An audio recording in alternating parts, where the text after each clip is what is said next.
Whatever may be said in praise of poverty, the fact remains that it is not possible to live a really complete or successful life unless one is rich. No man can rise to his greatest possible height in talent or soul development unless he has plenty of money. For to unfold the soul and to develop talent, he must have many things to use, and he cannot have these things unless he has money to buy them with.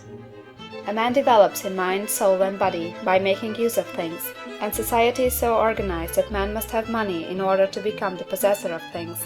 Therefore, the basis of all advancement for man must be the science of getting rich. The object of all life is development, and everything that lives has an inalienable right to all the development it is capable of attaining. Man's right to life means his right to have the free and unrestricted use of all the things which may be necessary to his fullest mental, spiritual, and physical unfoldment, or, in other words, his right to be rich. In this book, I shall not speak of riches in a figurative way. To be really rich does not mean to be satisfied or contented with a little. No man ought to be satisfied with a little if he is capable of using and enjoying more. The purpose of nature is the advancement and unfoldment of life, and every man should have all that can contribute to the power, elegance, beauty, and richness of life. To be content with less is sinful.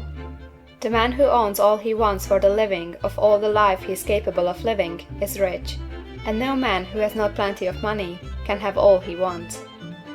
Life has advanced so far, and become so complex, that even the most ordinary man or woman requires a great amount of wealth in order to live in a manner that even approaches completeness.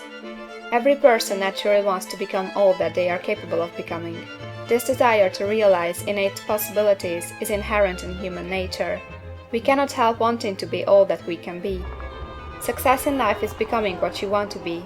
You can become what you want to be only by making use of things, and you can have the free use of things only as you become rich enough to buy them. To understand the science of getting rich is therefore the most essential of all knowledge. There is nothing wrong in wanting to get rich. The desire for riches is really the desire for a richer, fuller, and more abundant life, and that desire is praiseworthy. The man who does not desire to live more abundantly is abnormal, and so the man who does not desire to have money enough to buy all he wants is abnormal. There are three motives for which we live.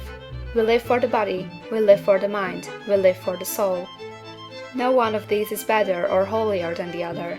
All are alike desirable, and no one of the three, body, mind, or soul, can live fully if either of the others is cut short of full life and expression.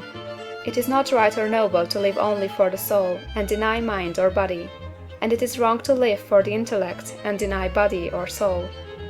We are all acquainted with the loathsome consequences of living for the body and denying both mind and soul, and we can see that real life means the complete expression of all that man can give forth through body, mind, and soul.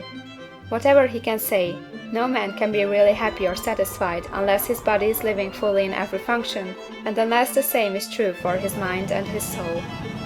Wherever there is unexpressed possibility, or function not performed, there is unsatisfied desire. Desire is possibility seeking expression, or function seeking performance. Man cannot live fully in body without good food, comfortable clothing, and warm shelter, and without freedom from excessive toil. Rest and recreation are also necessary for his physical life. He cannot live fully in mind without books and time to study them, without opportunity to travel and observation, or without intellectual companionship. To live fully in mind, he must have intellectual recreations, and must surround himself with all the objects of art and beauty he is capable of using and appreciating. To live fully in soul, man must have love, and love is denied expression by poverty. A man's highest happiness is found in the bestowal of benefits on those he loves. Love finds its most natural and spontaneous expression in giving. The man who has nothing to give cannot fill his place as a husband or father, as a citizen, or as a man. It is in the use of material things that the man finds full life for his body, develops his mind, and unfolds his soul. It is therefore for supreme importance to him that he should be rich. It is perfectly right that you should desire to be rich. If you are a normal man or woman, you cannot help doing so.